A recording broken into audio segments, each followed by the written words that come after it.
Good morning. আশা করছি সবাই খুব ভালো আছেন, সুস্থ আছেন। আমিও ঠিকঠাক আছি। আজকের সকালবেলা এখন ওদের স্কুলের টিফিনটা আগেই গুছিয়ে নিচ্ছি।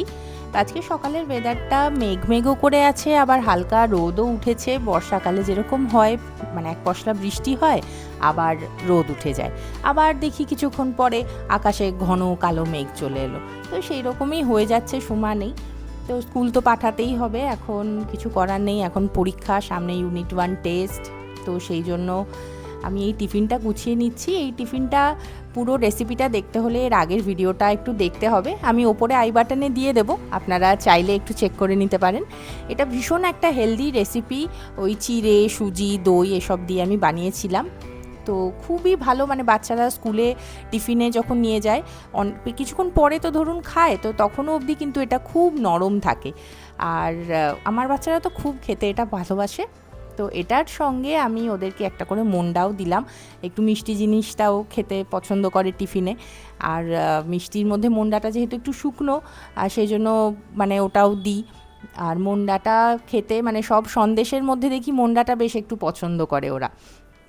তো ওদের টিফিন গুছিয়ে এখন এই জানলা দরজাগুলো একটু খুলে নিচ্ছি। এবার ওরা রেডি হয়ে আস্তে আস্তে বেরোবে।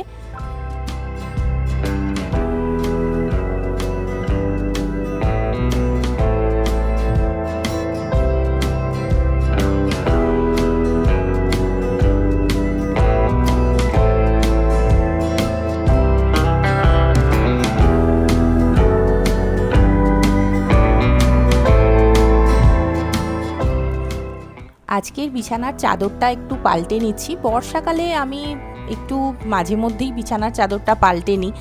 কীরকম যেন আমার মনে হয় বিছানার চাদরটা যেন একটু স্যাঁত স্যাঁত করে, বৃষ্টি যদি বেশি পড়ে।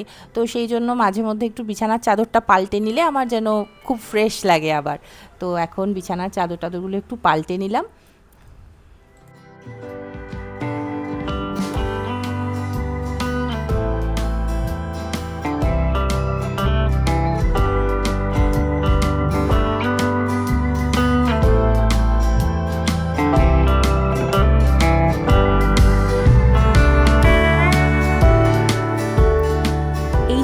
যেটা ঝুলিয়ে রেখেছি এইটা কিন্তু বাঁশের।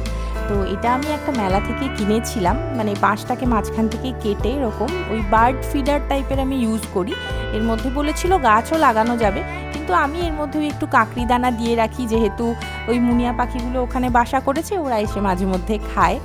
আর এখন চাদর টাদর সমস্ত কাচতে দিয়ে দিলাম। আর আজকের একটা বড় কাজ করব, আমি এই ঘরটার একটু ডিপ ক্লিনিং করব। তার কারণ হচ্ছে এই ঘরটাতে এই যে বক্স খাটটা আছে, এর ভেতরে যত ট্রলি বা এই ধরনের জিনিস, পুরনো জামা কাপড় একটুখানি রাখা থাকে, তো ভেতরে ভীষণ ঝুলধুলো হয়। তো কিছুদিন ধরে ভাবছিলাম, হয়ে উঠছিল না। তো আজকের এই ভ্যাকিউম ক্লিনারটা নামিয়েছি। তো চলুন এখন এই যে সমস্ত ঝুল ধুলোগুলো একটুখানি পরিষ্কার করে নিই। তারপরে তো মোছামুছি হবেই, কিন্তু ধুলোটা একটু টেনে নিলে কি হয়, একটু দেখবেন হাঁচি কাশিটা কম হয়। মানে যাদের একটু ডাস্ট অ্যালার্জি আছে, আমার যেরকম অল্প আছে, মানে একটু ধুলো ঢুকে গেলে একটু হাঁচি টাচি হয়। তো সেই জন্য আমি প্রথমে একটু ভ্যাকিউম ক্লিনার দিয়ে পরিষ্কার করে নিই, তারপরে আমি ভিজে কাপড় দিয়ে আস্তে আস্তে মুছে নিই। আমি একটা জিনিস কিছুতেই বুঝতে পারি না, যে বক্স খাটের মধ্যে সমস্ত কিছু ঢাকা দেওয়া থাকে, তবুও এত ঝুল ধুলো কোথা থেকে যে ঢোকে আমি কিছুতেই ভেবে পাই না। তো যেটাই হোক, পরিষ্কার তো করতেই হবে। আর এই ওপরে এখন এই তোষকটাও আমি খুব ভালো করে পরিষ্কার করে নিচ্ছি। আশিস আমাকে এখন একটু হেল্প করছে, এই পর্দাগুলোও একটু ভালো করে পরিষ্কার করে দিচ্ছে। পর্দাতেও কিন্তু ভীষণ ধুলো হয় দেখবেন, মানে বিশেষ করে বাচ্চারা যখন বাড়িতে থাকে তখন পর্দা তো প্রায় সময়ই কাচা উচিত, বা যাদের বাড়িতে ধরুন কুকুর বিড়াল কোনো পোষ্য আছে, সেখানেও পর্দা মাঝে মধ্যেই কেচে নিতে হয়। তো আর এই যে আমার এখানে ধরুন জানলাতে নেট লাগানো থাকে, তো নেটগুলো তো কিছুভাবে পরিষ্কার করা সম্ভব হয় না, ভীষণ ধুলো হয়। তো মাঝে মধ্যে এরকম ভ্যাকুয়াম ক্লিনার দিয়ে একটু পরিষ্কার করে নিলে আবার অনেকটা পরিষ্কার থাকে, কারণ কিছু দিয়ে ঝাড়তে গেলে কিন্তু ভীষণ ধুলো ওড়ে।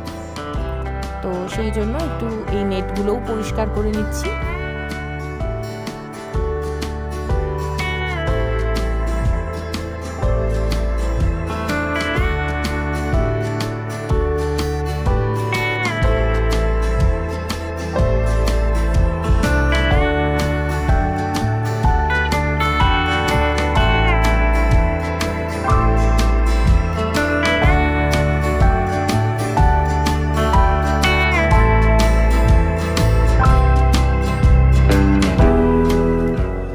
আলমারির মাথাতে তো অবভিয়াসলি ভীষণ নোংরা হয়, রোজ তো আর ওটা আমরা পরিষ্কার করতে পারি না।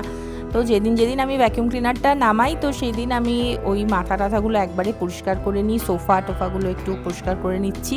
আর সোফার ওই ওপরের কাজ যেগুলো থাকে তখন তো যখন কিনেছিলাম খুব পছন্দ হয়েছিল, কিনে ফেলেছি। এইবারে তারপরে পরিষ্কার করতে গিয়ে দেখছি বাপরে এত সূক্ষ্ম ডিজাইন, তার মধ্যে এত ধুলো জমে। তো কিছুভাবে চেষ্টা করি ওটাকে পরিষ্কার রাখার। তো চলুন, এখন আমি চলে এসেছি এখানে রান্না বান্নাটা একটুখানি এগিয়ে নিই। তো আজকের বানাচ্ছি হচ্ছে একটা মিক্সড ভেজ তরকারি মতন। তো সেখানে আমি আলু, ক্যাপসিকাম, গাজর সমস্ত কিছু দিয়েছি। চাইলে আপনারা আরও অনেক রকম, ধরুন বিনস, তারপরে ফুলকপি, এগুলোও দেওয়া যায়। তো সেগুলো আজকের আমি আর দিইনি। আর এখানে আমি একটা মশলা তৈরি করছি, একটু আদা, রসুন আর লঙ্কা, আর তার সাথে আমি একটু কাজু বাদাম দেবো আর একটু কিশমিশ দেবো, নিয়ে আমি এটাকে একটা পেস্ট তৈরি করব।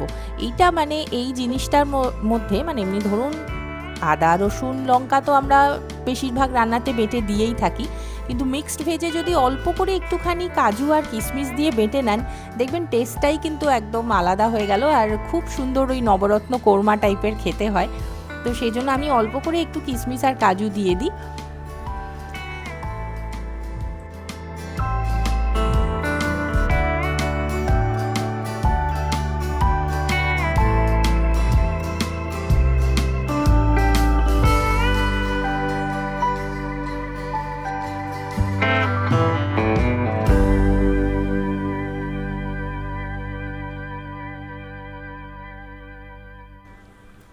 মশলাটা খুব ভালো করে একটু কষে নিয়ে তারপরে আমি দিলাম হচ্ছে একটু হলুদ, একটু জিরে গুঁড়ো, ধনে গুঁড়ো, একটু গরম মশলা গুঁড়ো, আর দিলাম হচ্ছে একটু গোলমরিচ গুঁড়ো দিয়ে তারপরে এটাকে খুব ভালো করে আমি এখন কষে নেব। নুন মিষ্টি স্বাদ মতন দেব।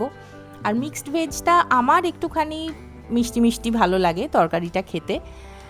আর এখানে ভালো করে মশলাটা এখন কষবো, তারপরে এটার সাথে আমি একটু পনির দিয়ে দেবো।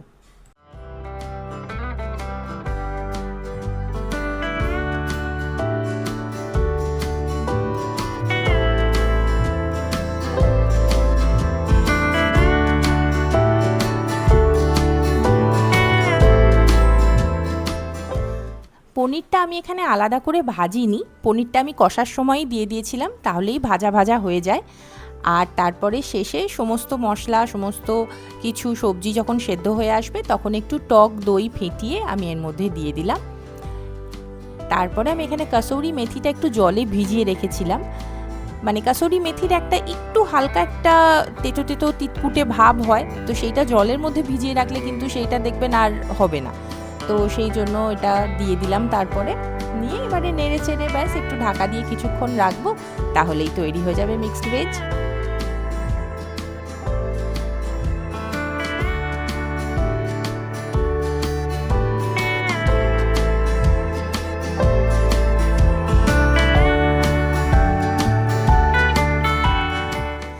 এই গাছটা আমার রান্নাঘরের জানলা দিয়ে দেখা যায়। এই গাছটাতে যে কত রকম পাখির বাসা আছে, মানে টিয়া পাখি, বুলবুলি, 2-3 রকমের টুনটুনি। তো বোরিং লাগে না রান্না করতে, এখান থেকে দেখতে দেখতে বেশ ভালোই লাগে, রান্নাটাও হয়ে যায়। আর আকাশটাও দেখা যায়, মানে যখন ঝড় বৃষ্টি সমস্তটাই এখান থেকে আমার খুব ভালোভাবে দেখা যায়।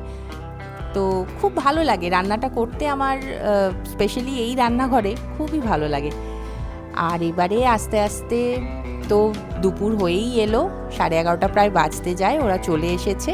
তো আমি এখানে এখন চটপট ওই যে আলমারির মাথাটা পরিষ্কার করেছিলাম, ওর ওপরে এটা আমার একটা পুরনো বেডশিট ছিল, সেটাকে আমি অর্ধেক করে কেটে সেটাকে ওপরে আমি পেতে দিলাম। তাতে কি হবে, ওপরে যতই ধুলো পড়ুক এটার ওপরে পড়বে, এটাকে তারপরে কেচে দেবো, তাহলে ওর ওপরটা মোটামুটি পরিষ্কার থাকবে। ব্যাস, এবারে চলুন। আর এইটা হচ্ছে আমার বড় ছেলে যখন ছোট ছিল তখন একটা স্কুইড বানিয়েছিল, সেটা আমি আলমারিতে লাগিয়ে রেখেছি। এই যে ওরা এসে গেছে, ওদের এসেই খুব খিদে পায়। তো আমি এখানে লাঞ্চটা ওদের জন্য ভাতটা বেড়ে নিলাম, তরকারি দিয়েছি, এখানে দিয়েছি একটু পেঁপে সেদ্ধ, ডাল, একটু লেবু, আর এখানে আমি একটা পটল আলু উচ্ছে দিয়ে একটা ভাজা করেছিলাম, তো সেইটা দিলাম। তো চলুন, ভিডিওটা এখানে এবার আস্তে আস্তে আমি শেষ করছি। আজকের এতটুকুই থাকুক, আবার পরের দিন গল্প হবে, নতুন একটা ভিডিও নিয়ে আসবো। খুব ভালো থাকবেন, সুস্থ থাকবেন, দেখা হবে নেক্সট আরেকটা ভিডিওতে। Till then, bye by.